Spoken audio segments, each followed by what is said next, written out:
Okay, not too long after we moved into Nailstrom, the shareholders, or majority of the shareholders of our company, decided that we got to move ahead with our plans of expanding our operations into Mozambique.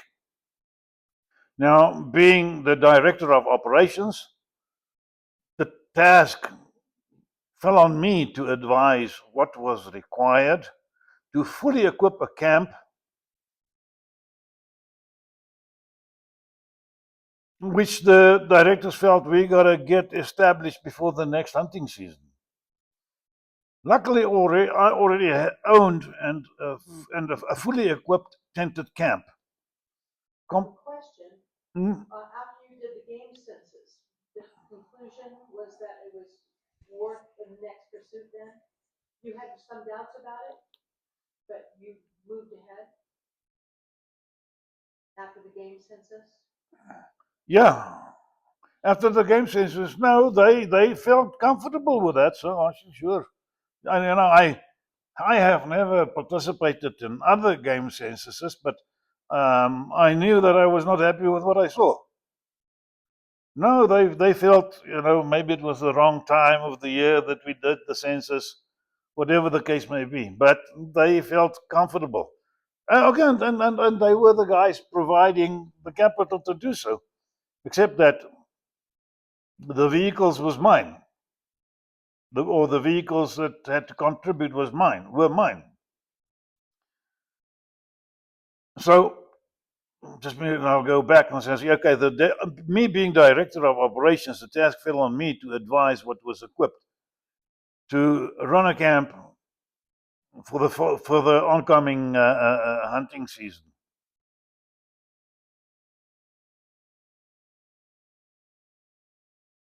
I already owned a fully equipped tented camp, complete with all tents, bedding, kitchen equipment, fridges, freezers, the whole caboodle. For the most, I had to unpack everything from the steel trunks in which I had most equipment stored and compile a detailed inventory, which, well, was repacking everything again.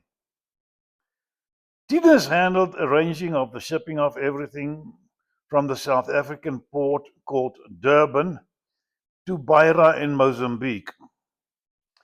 In Beira, everything would be forwarded by barge to Pemba. So those arrangements would be made. But those arrangements in Mozambique fell on Jose Luis Cabasso. He would handle all arrangements and logistics of getting everything in storage once it arrived in Pemba.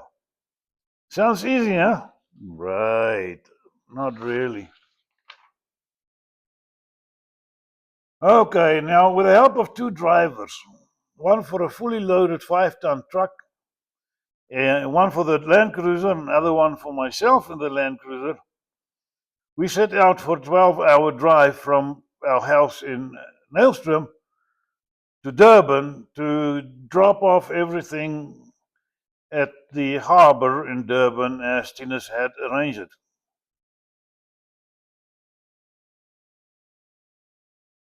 Louis Jr. accompanied me. I think it was a Thursday, Wednesday, or whatever we left, but I decided to, took me out of school and we did the trip with me to Durban, which I liked. I'd like to have company. He was about 6, 7 years old. 7 years, yeah, 7 years old, 8 years old. Well, that's not the important, but I spent we dropped off the vehicles, and then we checked into a hotel, to have a bit of a break and have Louis enjoy the sea, the waves in Durban, especially Durban itself, which was a big city. And him being from a ranch, what does he know about a city? But I wanted him to experience that. I think it took about 3 months to finally get a message from Jose that the shipment has arrived in Pemba and he has made arrangements for it to be in Beira, excuse me. That the shipment had the vehicles and everything had arrived in in Beira, and he was making arrangements to get all the stuff on a barge and forward it to Pemba. I had a friend who also lived in Nelstroom, Willem van Deventer, who had a sporting goods store there, and he was very keen on getting to Mozambique, and I invited him to come with me. I think I was happier than he was when he said yes, he would love to come, but going to Pemba, Mozambique, that was a heavy decision. But as I say, I was happy that he decided he was going to have a camp and camp with us. I called Jose and we agreed on a date which we will be arriving in Maputo. At the same time, providing Jose with all the details about Willem's rifle, serial number, the make of the rifle, the caliber, etc., etc., etc., to make it legal to import the rifle into Mozambique. I didn't have to do it because I already had my import permit for a couple of rifles. I also had my professional hunter's license, which was, if you look back at it, look, what does a professional hunter's license look like? Nowadays, things like that are issued electronically with an electronic, like the driver's license looks like.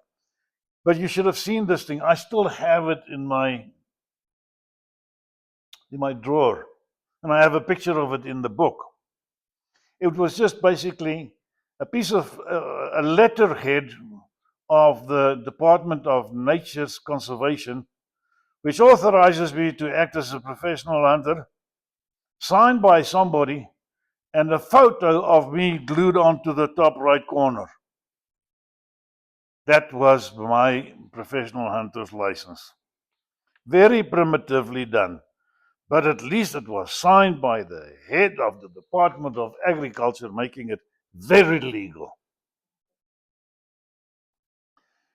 Okay, we made our way to Johannesburg Airport, cleared customs, and away we were off to Mozambique. Honestly, I think it must have been a very difficult day for our two respective wives. They knew and were familiar with what was going on in Mozambique. I mean, the place is still really carpeted with landmines, that kind of thing. And we could not give our wives a return date because we just did not know. There was no way of communicating with them after we left Pemba, or even with Jose himself, for that matter. At the time, we were not allowed to bring in a shortwave radio into Mozambique. A shortwave radio which would allow us to communicate with some 1,800, 2,000 miles away. They just wouldn't allow it. Anyhow, but my vehicles, my safari vehicles, had two-way FM radios installed in them. But, those radios worked only on, shall I say, at a maximum distance of about 50 miles. Line of sight kind of thing. And it could only communicate with each other or with the base antenna back at the camp. Ay, ay, ay, ay, ay, ay.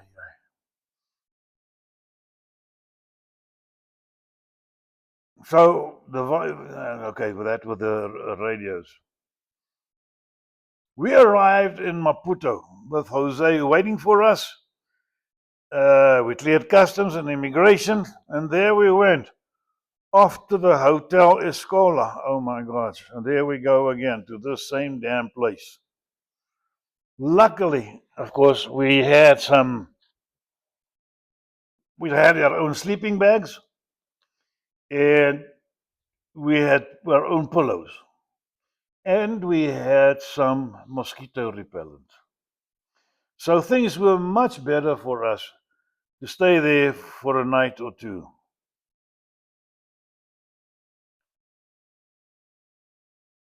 When we were up in the room, Willem was standing looking outside over the city and, of course, the backyard of the hotel. And he started laughing. And he said to me, I'll give you one guess as to what we're having tonight for dinner. I didn't know what Willem was talking about. But right there and then, when I got up to go and look what Willem says we're having that night for dinner, it was just when a pickup truck had turned into the rear part of the property with a pig on the pickup truck and two men holding it.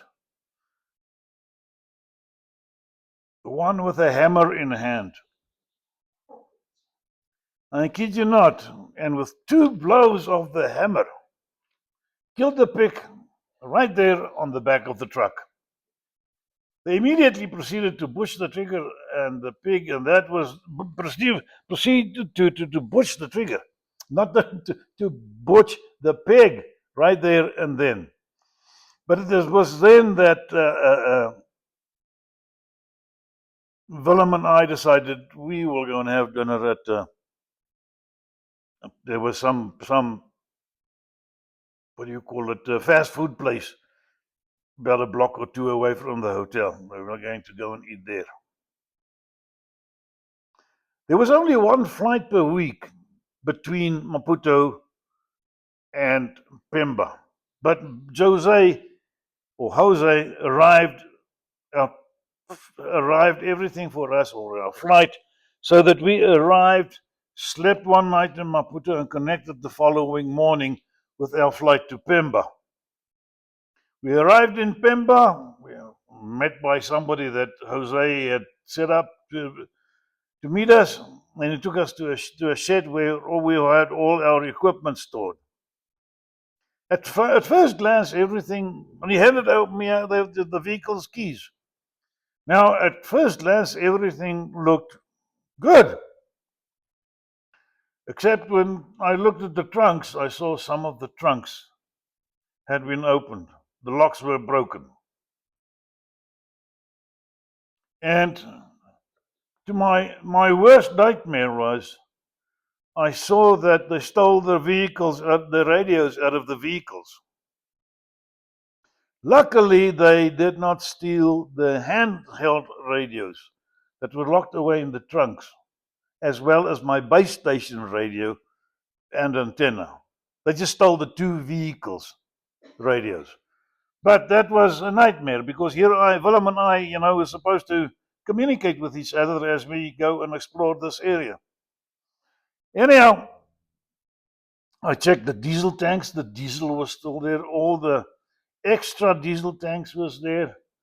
The corn meal bag was full, unopened. But I was very angry about the radio theft. As I said, I was so angry that you could hard boil a chicken egg up my butt. But that's how angry I was. Okay, the Willem and I said, okay, let's see and pack the vehicles for what we anticipate to be, let's say, a 3-week expedition. Now, that's with food and everything for us and for the staff. Okay, we departed the following morning. We spent the night there, and following morning, myself and Baldio and another local person he had hired to help us getting to Mueda, where he lived, to go in the other vehicle. So Baldio would drive the one vehicle, Willem and I would be in the other vehicle. Mueda was probably about 200 miles from where we were, and the roads were bad, if you can call it roads. We saw, as I say, we very found out that the term road was a contradiction in terms. Anyhow, in many places, the road turned out to be nothing but a game trail or a footpath, and the progress made towards our destination, Negomano, was indeed going to take us much longer than the 2 or 3 days we had planned. It's going to take more like 5 days to get there. Some places where we got to creeks, the creek walls were washed away, and we had to dig them for the vehicle to be able to go down and up the other side. And some places where there was a bridge, the bridge had been washed away or broken or whatever the case may be, and we had to make or improvise a bridge by cutting down trees and using the tree trunks to be able to drive from this side to the other side. We also made the decision not to travel anywhere after 4 p.m. And so if we arrived in a vehicle at about 3 o'clock or whatever the case may be, 3:30, that's where we stayed in the relative safety of the village. One thing that absolutely impressed me about the Makonde tribe living in that area, and Baldio spoke the Makonde language, fortunately. But what absolutely impressed me about the Makonde people is their sense of cleanliness or sanity, or I don't know what you would call it.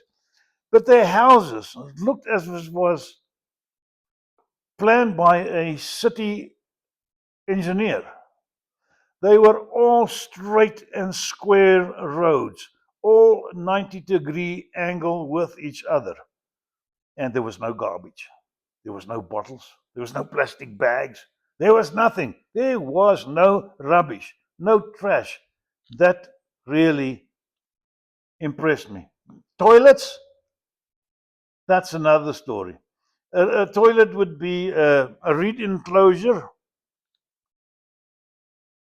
with a hole dug in the ground and covered with reed with sticks or thick reeds or bamboo with a 4-inch hole.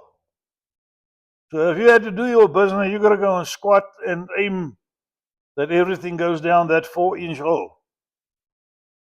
But it doesn't matter. It's the first time in my life that I saw a toilet of that kind.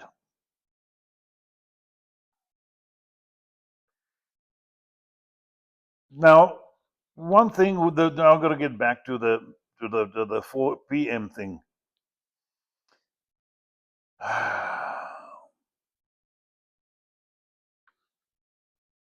One thing that we had to decide. Okay, no, I'm back to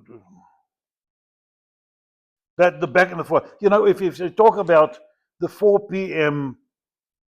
cutoff time for us to travel, was just because of extra safety to not travel at night. Remember, there was still a civil war going on in the country.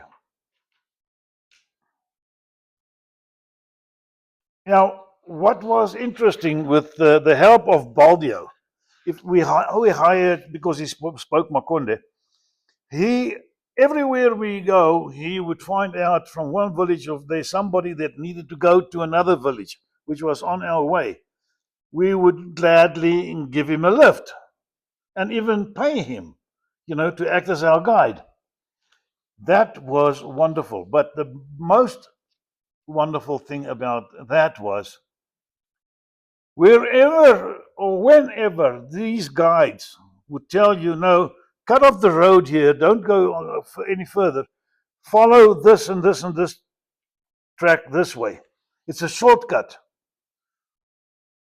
Yes, it was a shortcut. No, they knew where mines were planted, whether that could be mines they planted themselves to get Frelimo, or it can be mines planted by Frelimo to get to the civil population, local population. But they knew if they tell you, no, let's take this way because this is a shortcut. He's not advising you, he's telling you.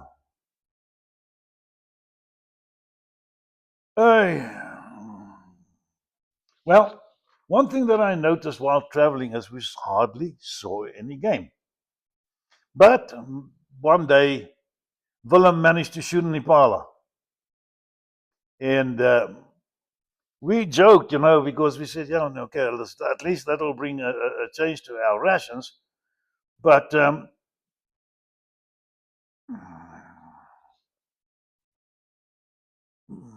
that'll improve our rations. Now, well, I'll get to this story a little bit later.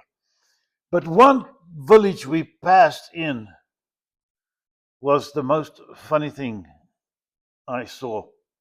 Here, children came running to meet our vehicle, and there's a kid approaching us with I'll remember it like it was yesterday, a blue Dallas Cowboy t-shirts.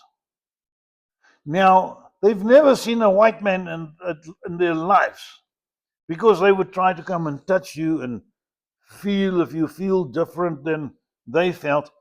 But wearing a Dallas Cowboy t-shirt. Now, where in good earth did he get that? Well, that is just another mystery of Missionaries. yeah.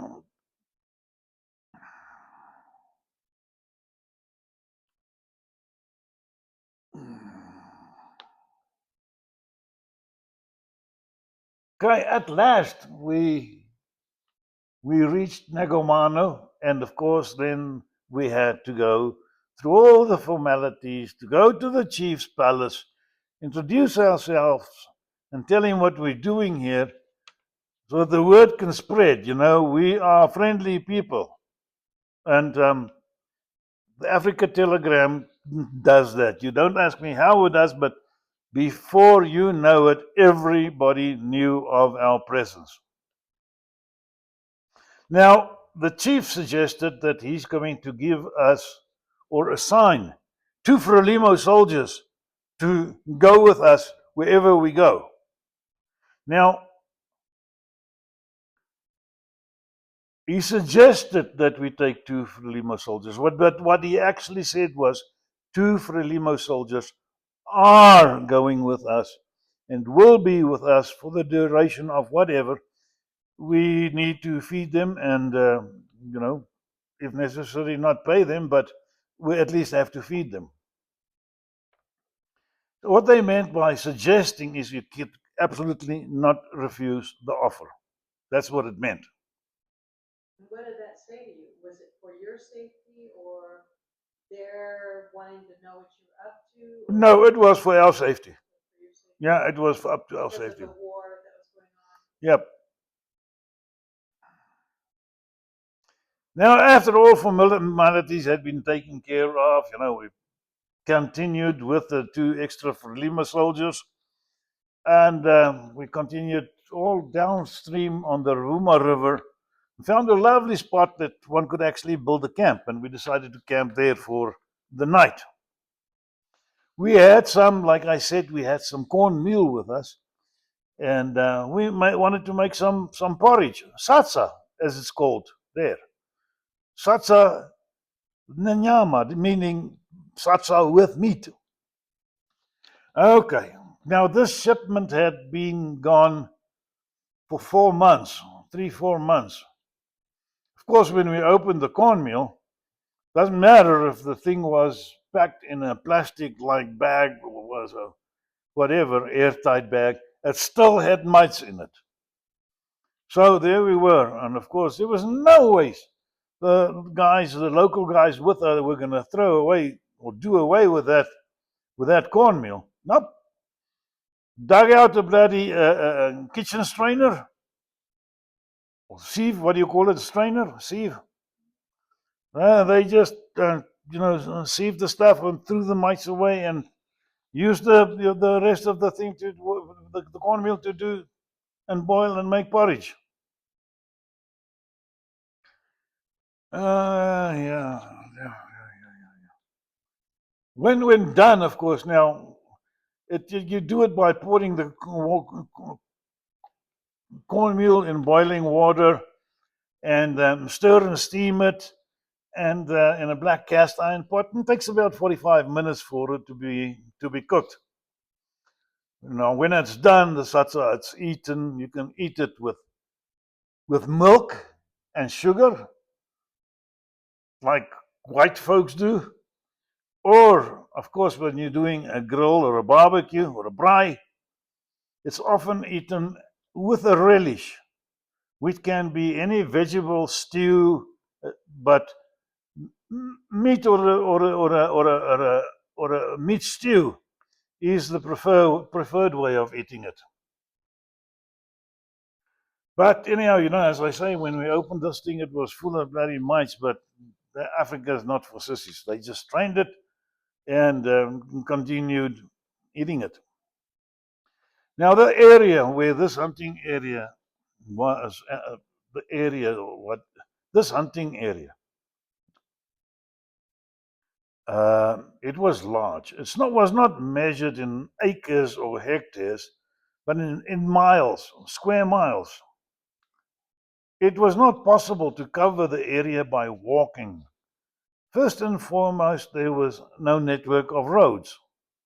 So we set out on certain days driving in a particular direction, bundu bashing, driving through the bush, just bundu bashing. And then at one point we would park the vehicle and set off walking. Wildlife was few and far between. We did encounter elephants on some days, but no buffalo, although we did find some dung that may have been 2 or 3 days old, the buffalo dung, but we didn't see a damn buffalo. The closest we got to buffalo was buffalo beans, which is a terrible damn plant. The botanic name is Mucuna coriacea, and you find it in tropical regions of sub-Saharan Africa. The bean, the seeds range in color from eggshell to pitch black. It's a climbing shrub, and once you see it, it's already too late. The plant is notorious for the extreme itchiness it produces on contact. The painful itch is caused by the fine hairs that cover the seed pods and leaves. Some folks are known to plunge into water after the contact with this vicious plant, which is the worst mistake one can make, as the water merely spreads the itch. Let me explain it to you this way. When you run into buffalo beans, first you're afraid you're going to die. Then you are afraid that you are not going to die. And then you are afraid that you're not going to die soon enough. It is a terrible damn thing.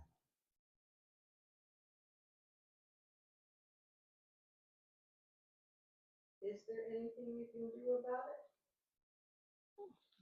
Pray. Okay, so one day, that's the story I wanted to tell. Willem saw a duiker in Impala, and he shot a duiker in Impala for the pot, for the camp. Now, there's no ways we can refrigerate it. We have to make biltong, but biltong takes 4 or 5 days before it is dry, And we don't have any place to hang it. So Baldio says, no, you Mazungu, you white people, you know nothing. We can make, they call it chinkuyu, biltong, they call it chinkuyu. He says, no, you white people, you know nothing. I will show you how to make instant chinkuyu. I said, what do you mean instant chinkuyu? It's actually just a drying rack, with 4 poles and a rack made out of reeks and twigs and whatever, with the meat on top of it. And they make a small fire under it. And once the fire is going, putting known green leaves, which produces a lot of smoke. So they smoke it overnight. There just has to be somebody who has to keep on feeding the fire during the night. That following morning, that stuff is ready. You can eat it. That's why Baldio called it instant chinkuyu. Damn it, it was so nice, especially after a week or 10 days of eating tin can food. That chinkuyu was manna from heaven.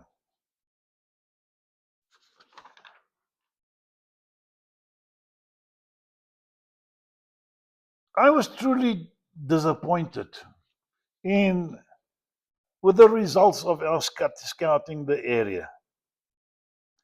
In my opinion, it can truly be called an area deplete of all wildlife. There was no way one could offer a single hunting safari here. It was time to consider packing up and returning home. One afternoon, walking through a sandy wash with a pool of water here and there, we noticed fresh tracks that were made, and it was not made by one of our party.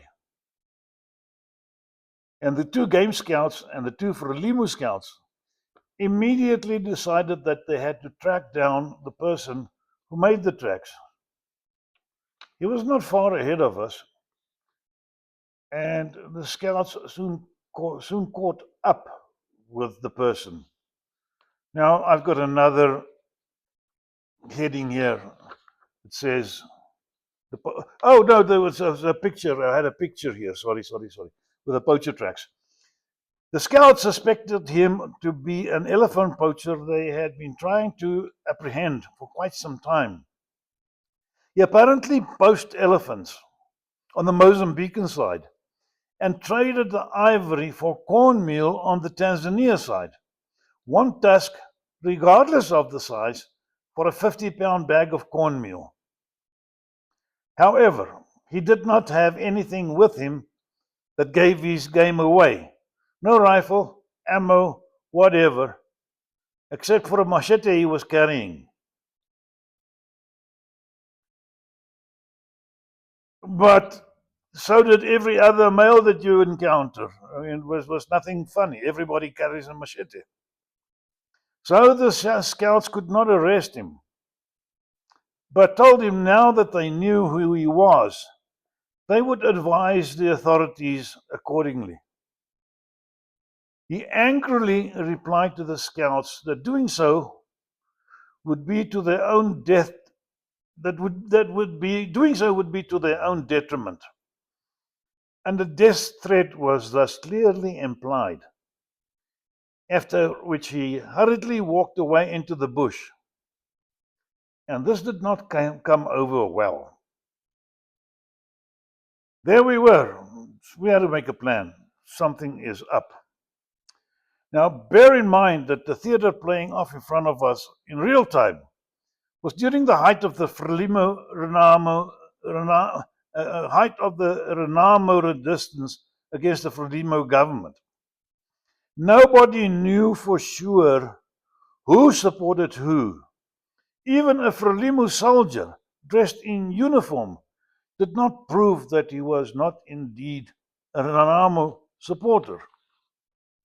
You did not know who to trust at any stage.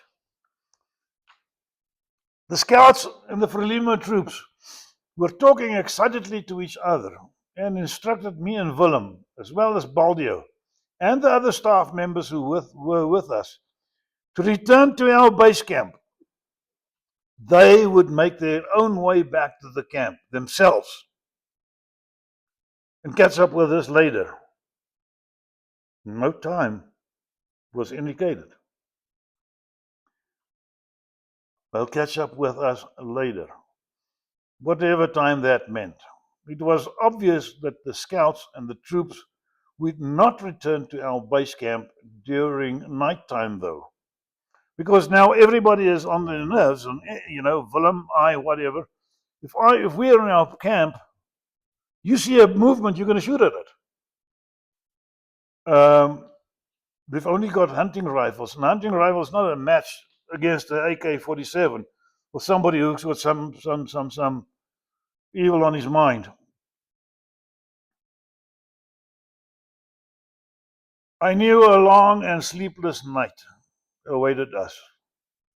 Willem and I had our respective hunting rifles with us, and as I say, that was really not, and that was, it may have been a consolation, but a hunting rifle is no match to an AK-47 in the hands of a person who has a grudge to settle.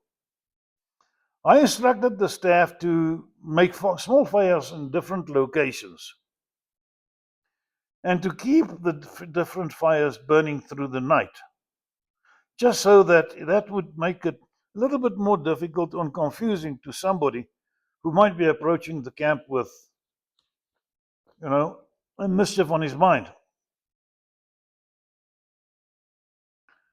The following morning, at daybreak,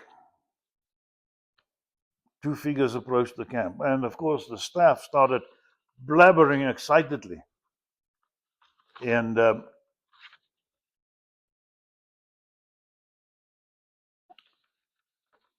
they recognized the guys as our people. Now, it was a hell of a relief for everybody. And with me and Willem, of course, not understanding a word of what was being discussed, I asked Baldio what the hell happened. And surprisingly, the one Frelimu guy, one of our guides, interrupted and answered in broken English. It's okay. He not more problem. That was it.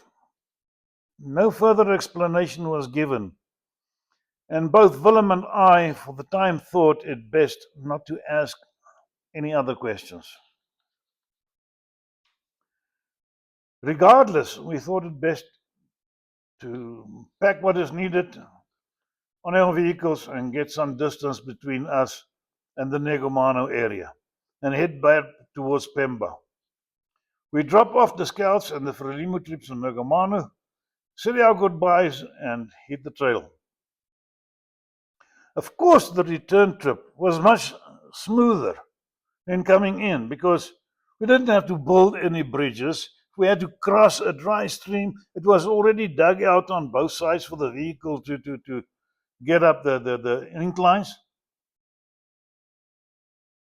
But we still had to be very careful because on our way in, we broke one of the spring blades on one of the vehicles. Luckily, I had some spare spring blades, and we used it, but we had no more spring blade should we encounter the similar problem. But at least, we could figure out our tracks, and where it was not difficult to track, we slashed the trail out on trees.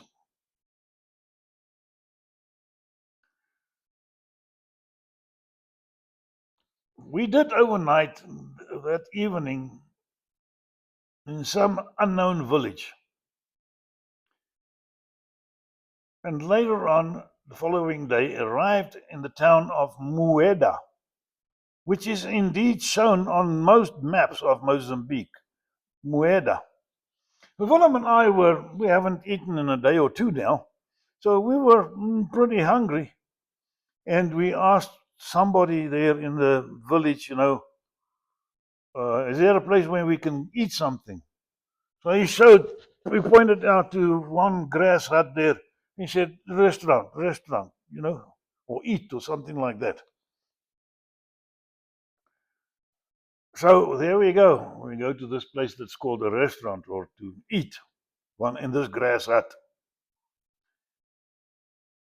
when we welcomed, of course, Baldio did most of the talking, and we asked, what is available on the menu. Of course, there was no such thing as a menu, but the restaurant owner answered that he would gladly give us some chicken. When I asked what kind of chicken, the restaurant owner frowned frowned at me, and he pointed down. He said, "That chicken or that chicken?" So he was pointing out the two roosters scratching in the road. Two kinds, that one and that one. Rude or not, we could not control ourselves and burst out laughing hysterically. Now, Mozambique is renowned the world over for its fantastic piri piri sauce.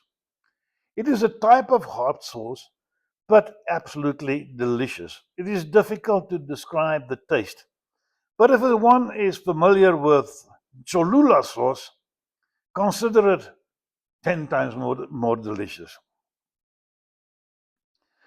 Mozambican chicken is presented by cutting open the breast and flare it open and served flat, complete as if you have driven a car over it. But the taste is out of this world. Mozambican chicken, to this day, I maintain that chicken I had that day in Mueda, and I will show you the place, Mueda, on a map, as the most delicious chicken I've ever had. The second runner up to that lovely chicken was incidentally an Eysterfontein when we went with Lou to Namibia. There at Eysterfontein, that Portuguese restaurant there was a runner up, second best chicken I've ever had.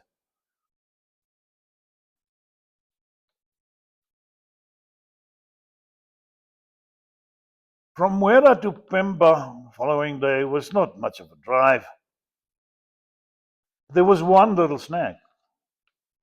We missed the flight, the weekly flight out of Pemba back to Maputo with one day. So now there we are. So we managed to make contact with Jose and tell him that we are in Pemba, through Babu, who's a friend of, owned the hotel. Babu is a friend of Jose.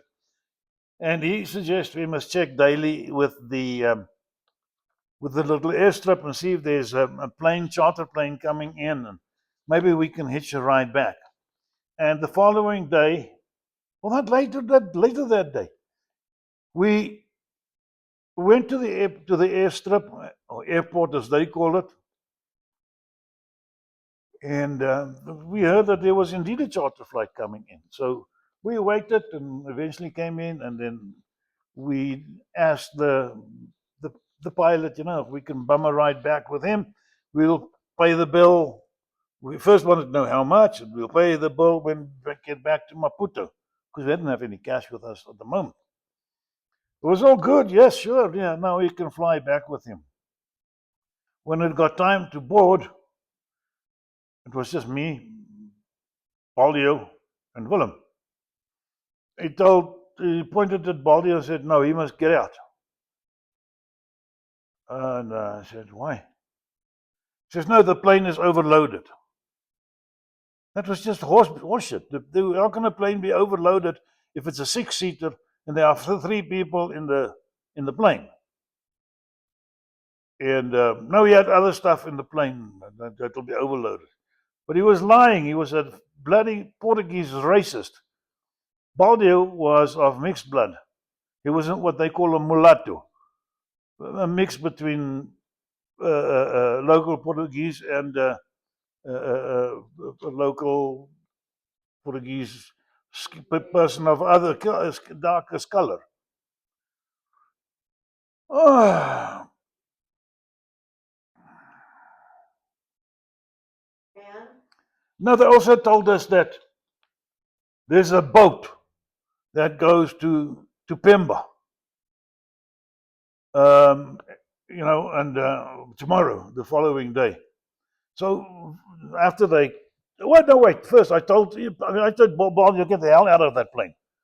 So you Um, all just got off the plane. all three of us got off the plane. That pilot, as I say, I wished him an ugly pox and never to heal, something like that. But I said, we're all getting off, not anybody go to hell. And what was that?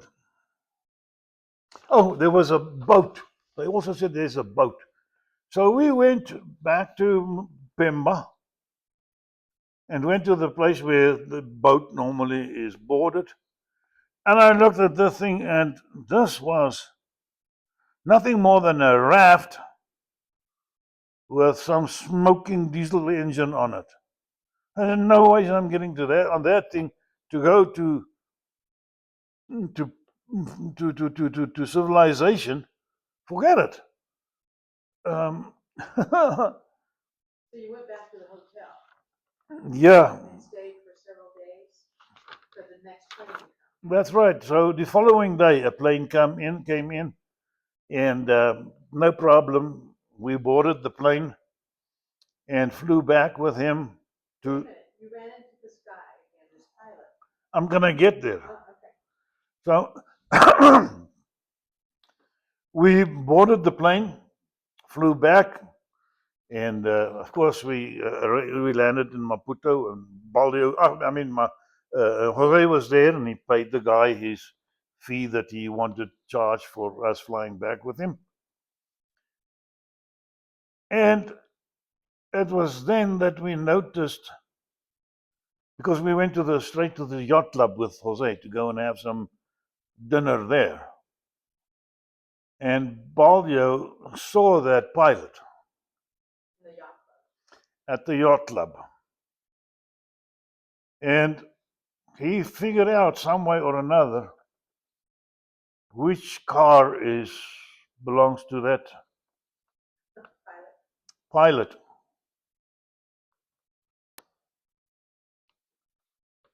Somehow,